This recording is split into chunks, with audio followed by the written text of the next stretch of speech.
We The have to move palace was now. There's supposed to no be time silent left. at The that evidence hour. is clear, and they are Yet the coming for knock us that tonight. echoed I know, through I'm with you. Catherine's Let's go. private corridor felt like an alarm bell no one else could hear. Standing on the other side of the door was a guard whose face was drained of color, as if he'd seen something he wished he could forget. His hands trembled, his voice barely rose above a whisper, and his next word sent chills straight through her chest.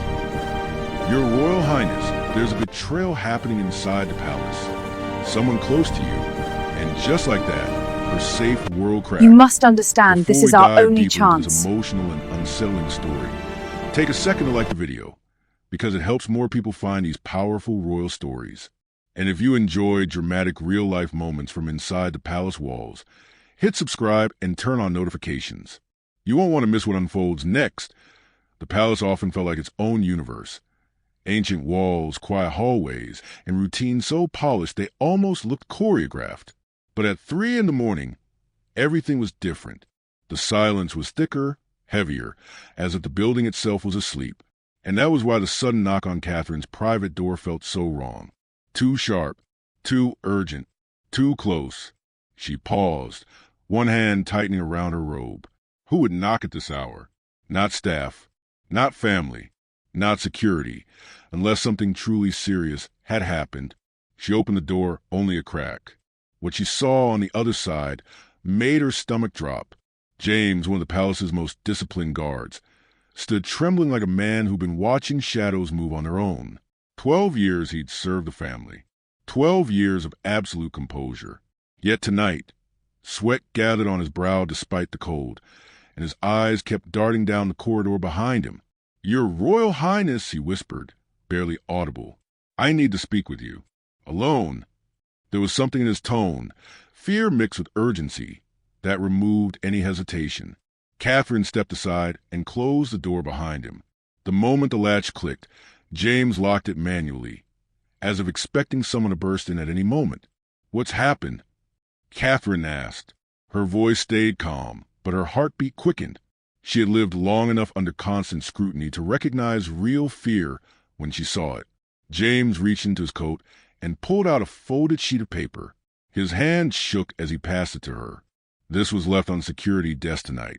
No one saw who placed it there. Catherine unfolded it. A simple message. No signature. No explanation. Just 5 words, typed in bold. They're planning something. Trust no one.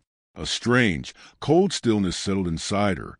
It wasn't the dramatic type of panic people expected.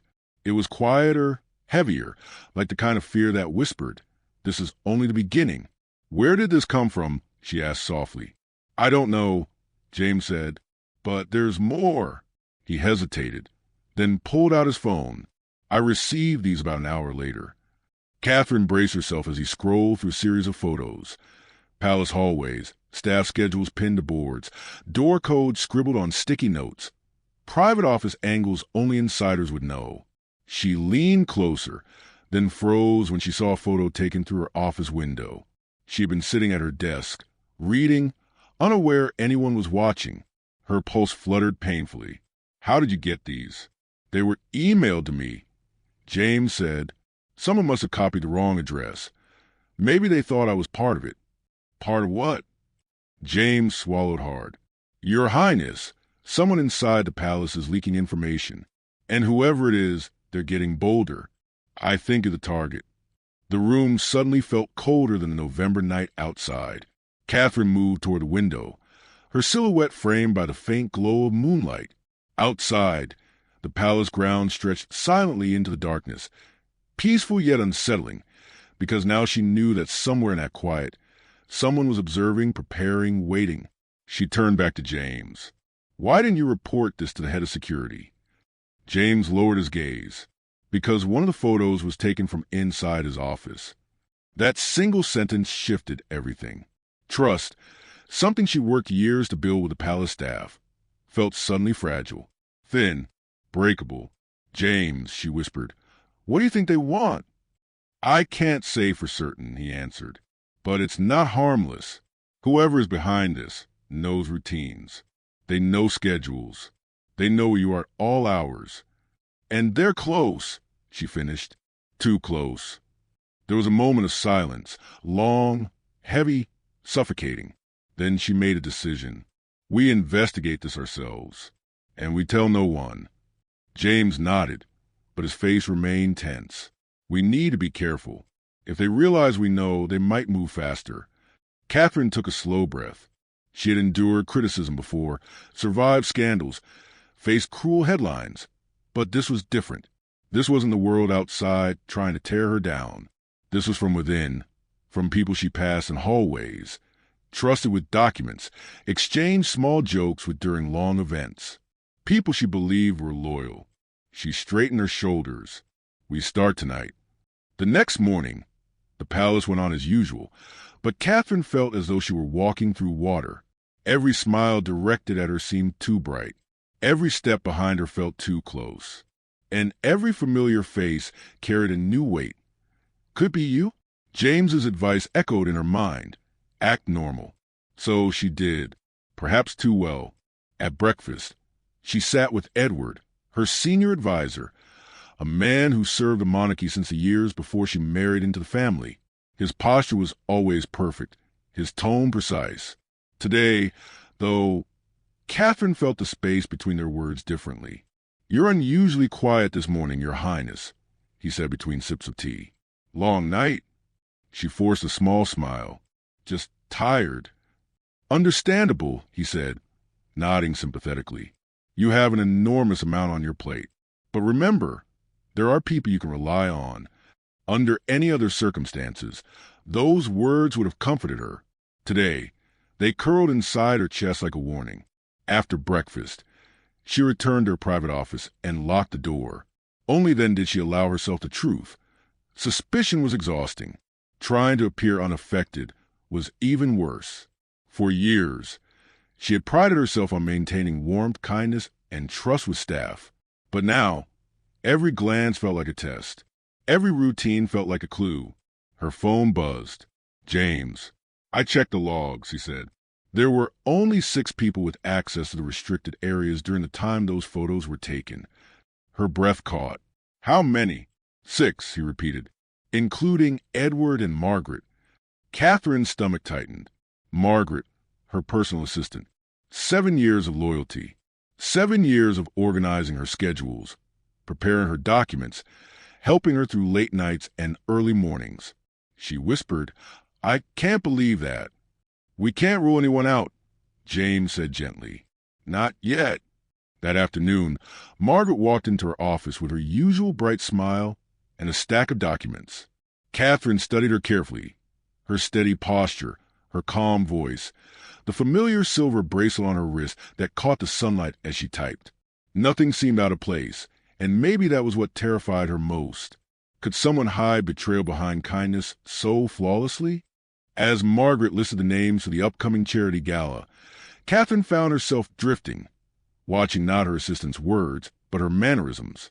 Tiny details, subtle hesitations. But Margaret seemed exactly as she'd always been.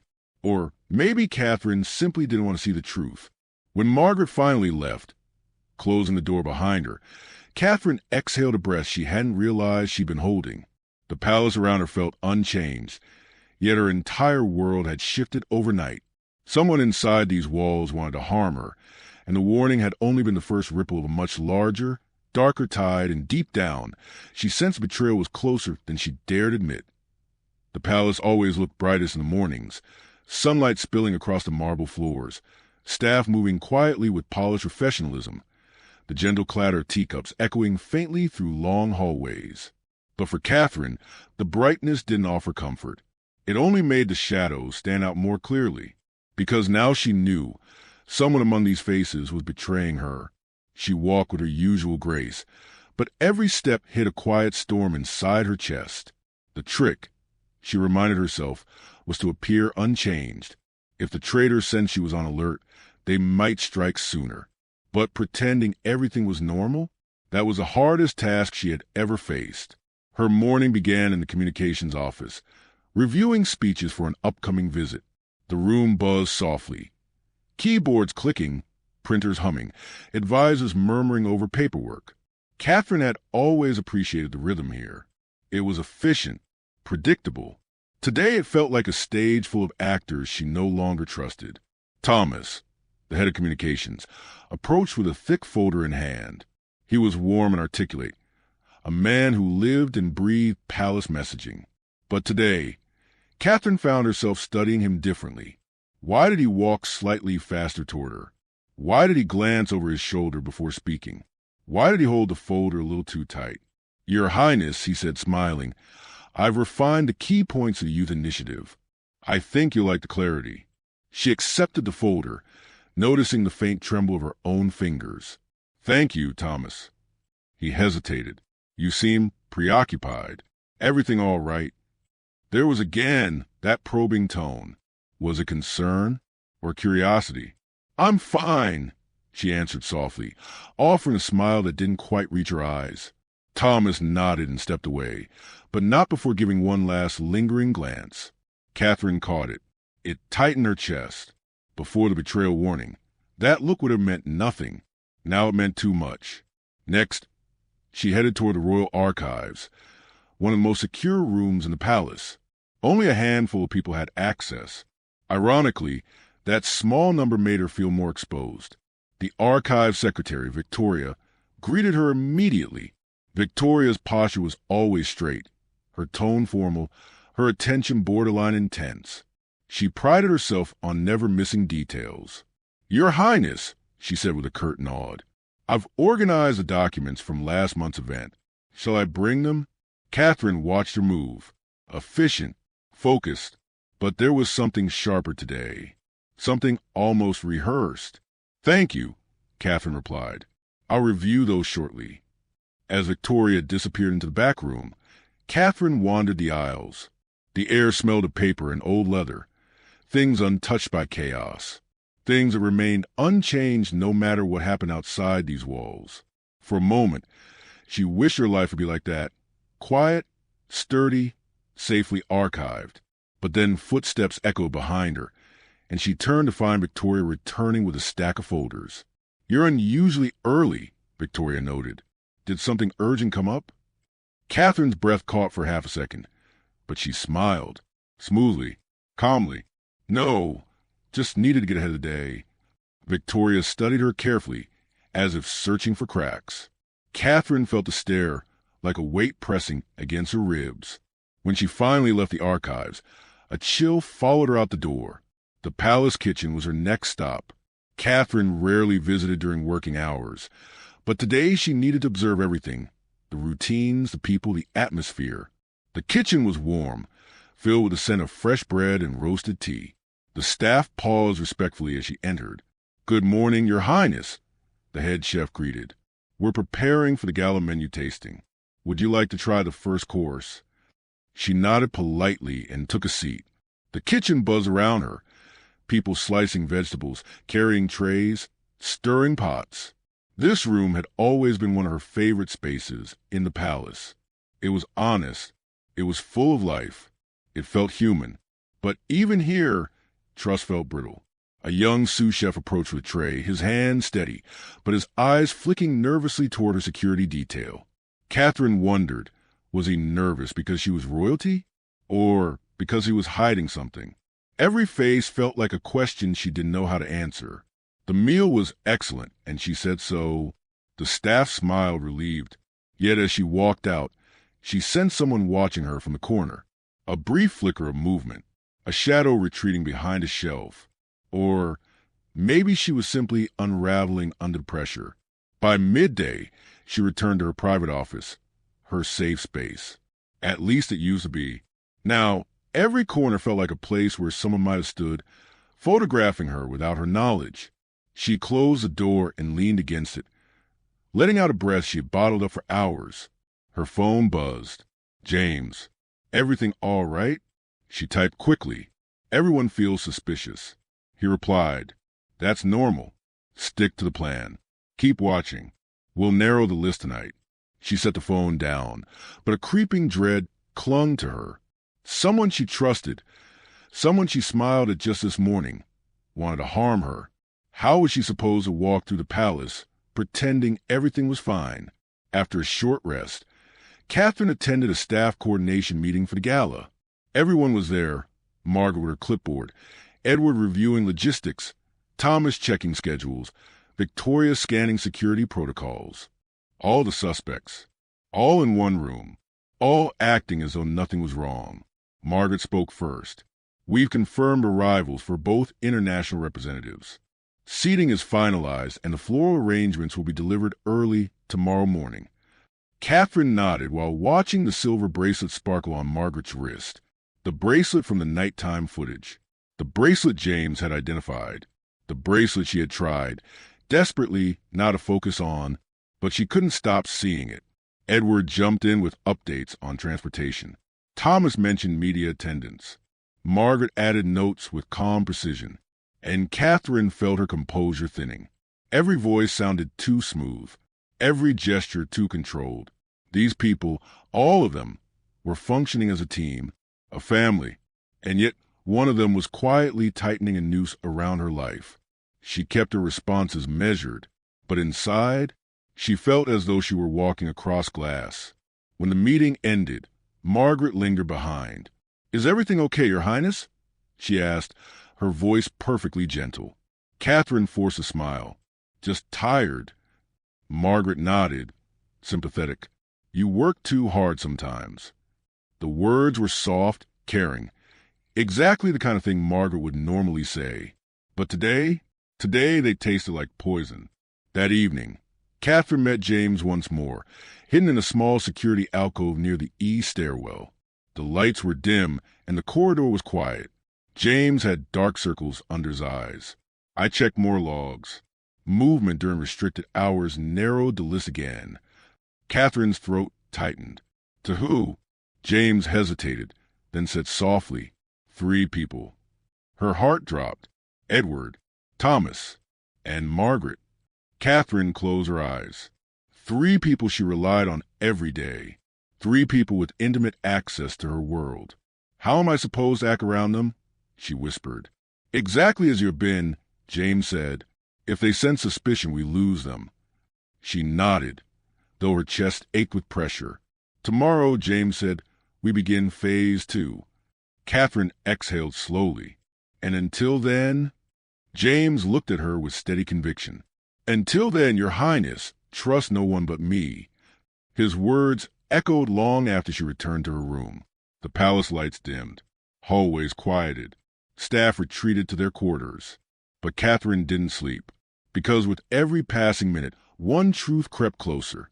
The traitor wasn't lurking in dark corners. They were walking beside her, serving her tea, smiling at her meetings, planning her events. And soon, they would make their move. The day of the gala arrived dressed in elegance, crisp air, polished marble, and the palace buzzing like a perfectly tuned instrument.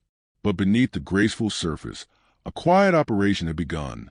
Catherine woke early, long before the sun reached the palace windows.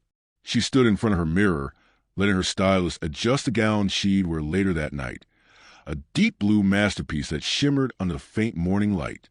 Normally, she would admire it, feel the excitement of a grand event. Today, she barely saw it.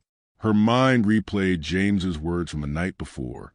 "Edward, Thomas, Margaret, one of them is preparing to betray you." She closed her eyes, steadying her breath. She had to be calm. If she slipped, even slightly, the entire plan would collapse. By late afternoon, the palace transformed.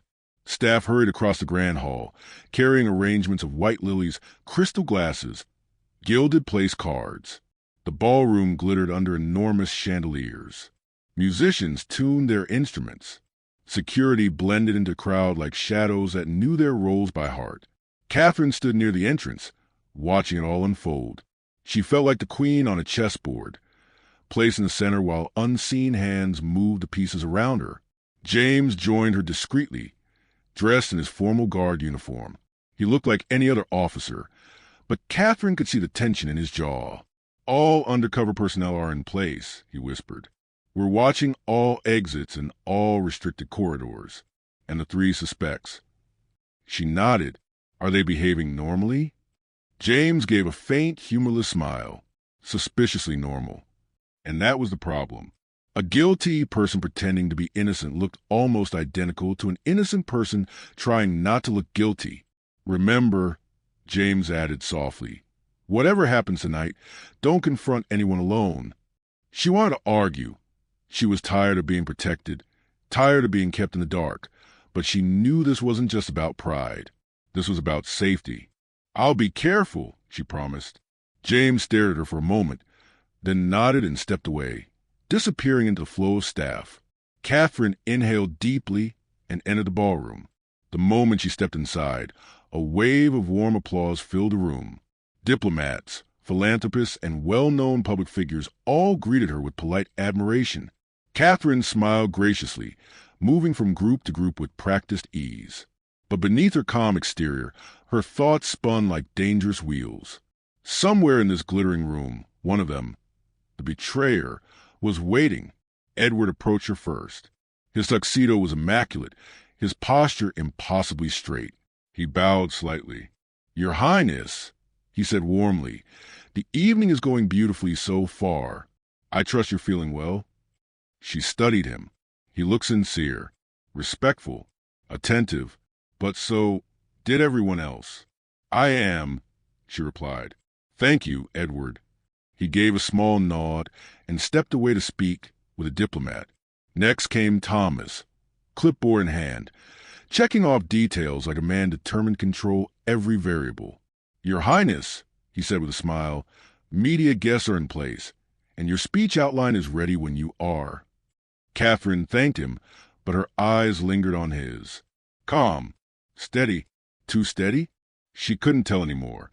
Finally, Margaret approached, wearing a refined silver gown and that same bracelet, glittering under the chandelier light. A charm dangling from it caught Catherine's eye, and a chill ran down her spine. "Everything is on schedule," Margaret said with a warm smile. "And you look stunning tonight, Your Highness." Catherine returned the smile, though her chest tightened painfully. "Thank you, Margaret." She wanted to ask her why. She wanted to shake her and demand answers. But James's warning echoed. Don't confront anyone alone. She had to wait. The trap wasn't ready yet. As the evening progressed, Catherine moved gracefully through the room, greeting guests, sharing light conversations, posing for photos. The ballroom sparkled. The music was soft, the atmosphere warm and joyful. But Catherine wasn't listening to the music. She was listening for danger. Every time someone stepped behind her too quietly, she felt her muscles tense. Every time someone whispered nearby, her heart jumped. Each face seemed capable of betrayal. Each smile felt like a mask. Hours passed, and still the three suspects behaved perfectly normally. Too perfectly. It made her uneasy. At 9:30, she felt a familiar heaviness settle in her chest. She excused herself from the crowd, saying she needed air. She slipped toward the private terrace, one of the few quiet spaces away from the noise. The cold night welcomed her with open arms. Stars twinkled above the palace gardens. The air tasted fresh, almost sharp. She leaned against the stone railing and closed her eyes briefly. Finally, silence. But silence rarely meant safety. Footsteps approached. "Your Highness." Her eyes snapped open. Margaret stood in the doorway of the terrace. Concern painted her features, or something pretending to be concern. "You left suddenly," Margaret said gently. "I wanted to check on you." Catherine forced a smile. "I just needed a moment." Margaret stepped closer. "It's been a long evening, but it's going well. You must be proud." Catherine nodded, but her pulse quickened. Something in Margaret's tone felt too calm, too final. A quiet tension settled on the terrace, thin as a wire, sharp as glass. Catherine's voice came out soft. "Margaret, is there something you want to tell me?" For a moment, Margaret's smile held, and then it cracked. The warmth vanished. Her expression hardened, revealing something colder underneath. "You're smarter than I thought," Margaret whispered. Catherine felt the world tilt just slightly. "What do you mean?" Margaret reached into her gown pocket. Catherine stiffened, every instinct screaming danger. But instead of a weapon, Margaret pulled out a phone. A glowing screen. A countdown timer ticking down. A live upload. Margaret lifted it, so Catherine could see. "I know you and your little guard dog have been watching me," she said quietly. "I know you found emails. I know everything." Catherine's chest tightened painfully. "Why are you doing this?" Margaret's voice was steady, calm, unshaken. "Because you have everything. And people like me, we are invisible, forgotten, useful but never seen." "That isn't true, isn't it?" Margaret cut in. "You trust us with your life, your secrets, your entire world, but you never see us. You don't know what we sacrifice." The timer ticked. For minutes, 12 seconds. "What is this?" Catherine demanded. Margaret's eyes gleamed with a kind of cold triumph.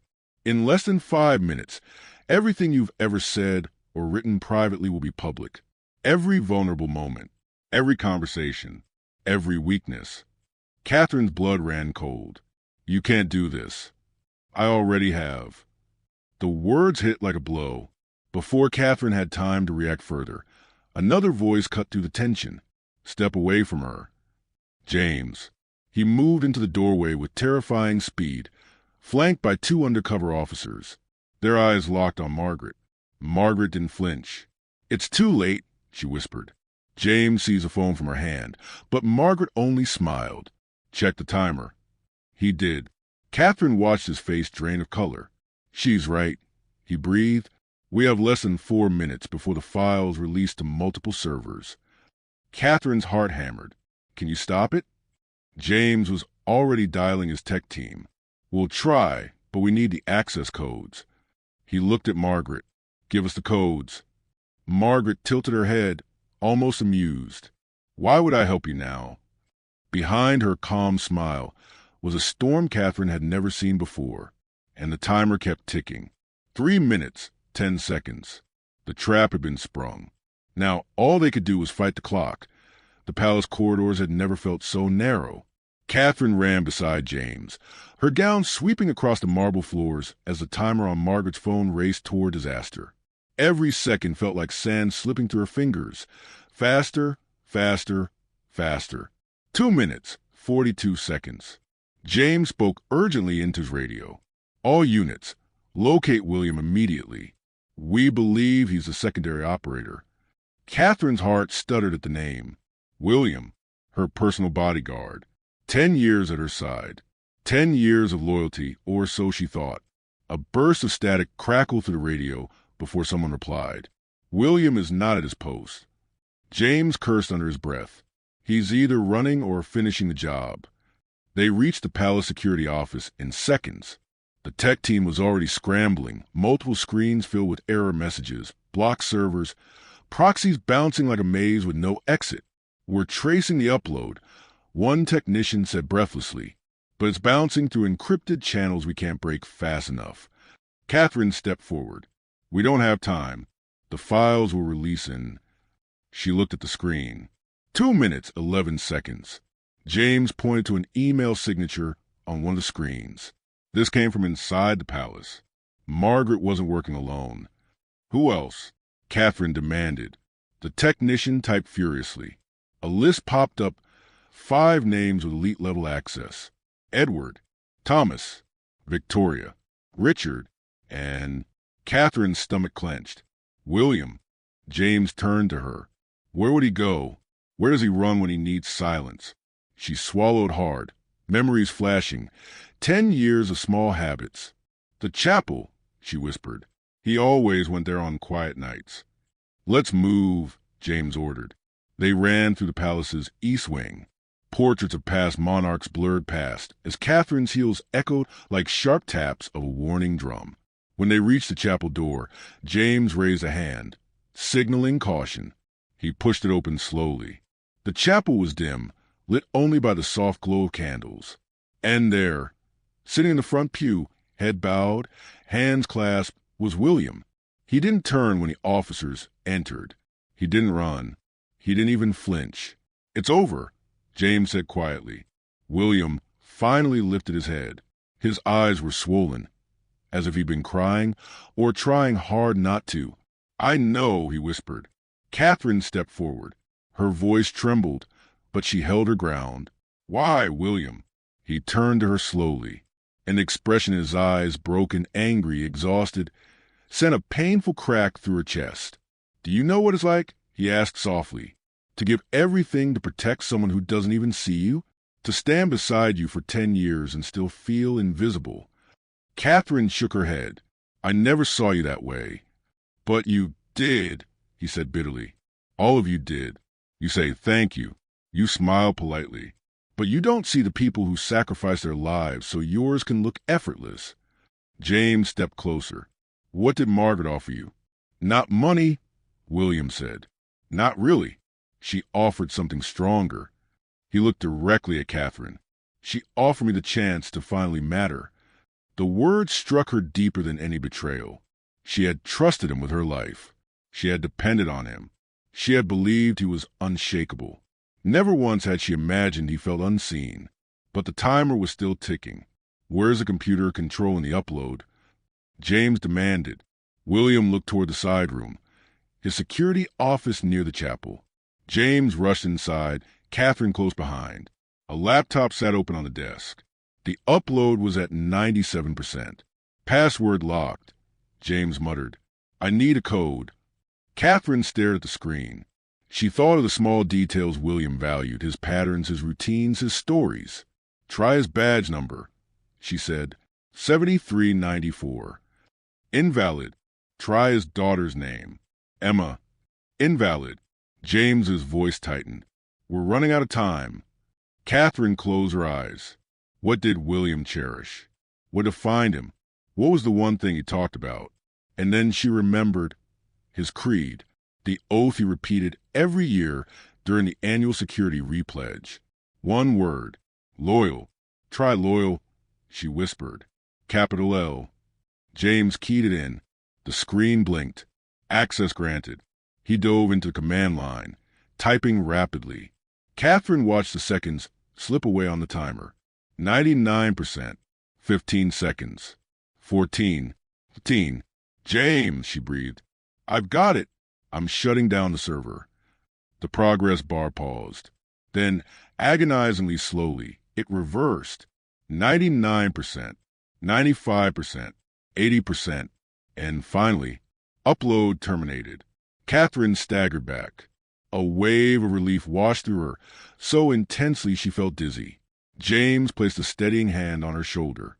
"It's done." But her eyes drifted to the chapel doorway, where William still sat in silence, shoulders heavy with the weight of what he'd done. He didn't resist arrest. When the officers approached, he simply stood, as though the fight had already drained out of him long before tonight. Catherine stepped closer. "You protected me for 10 years, she said quietly, "and I trusted you with everything. Why didn't you talk to me?" William's jaw trembled. "Because people like me don't get to speak. Our problems aren't royal problems." "That's not true," Catherine whispered. "It is," he said softly. "And maybe that's why I let myself believe Margaret. She saw me. She made me feel important." His voice cracked. "But now, I don't even know who I am anymore." The officers led him away. Catherine watched him go until the sound of footsteps faded into silence. The next morning, the palace released a general statement. A security breach was detected and neutralized. 2 staff members have been arrested. No sensitive information was released. No names. No details. No drama for the headlines. Just calm, controlled, safe. Catherine sat alone in her office, staring out at the palace gardens as the sun rose gently over the frost-touched grass. The world outside seemed peaceful again, but inside, she felt bruised. Not in the physical sense. Emotionally. Deeply. Quietly. She thought about Margaret. Rage turned into betrayal. About William. Loyalty twisted into resentment. About how the people closest to her had been hurting without her even realizing. James knocked softly and entered. "Are you all right?" She didn't pretend this time. "No," she said honestly. "But I will be." He nodded. "The investigation team wants to speak with you later today." "I'll meet them," she said. "But first, I want to meet with the staff." James blinked, surprised. "All of them?" "Yes," she said firmly. "Not as their employer, but as someone who wants to listen." A small, genuine smile touched James's face. "That will make a difference." She nodded. "It has to." Catherine walked to the window again, sunlight warming her face. The palace felt different now, not broken, but changed. She was changed. She understood now that loyalty wasn't guaranteed. Trust wasn't automatic. And silence, unspoken pain, was dangerous. She would rebuild that trust. Slowly, carefully, with honest conversations and deeper understanding. Because the next betrayal might not come with a warning note, or a brave guard knocking at 3 a.m. But today the palace was safe. Today Catherine stood, wiser, stronger, steadier. And for the first time in days, she breathed freely. The storm had passed. But she would never forget the people who had stood in its center, and the ones who had survived its unraveling.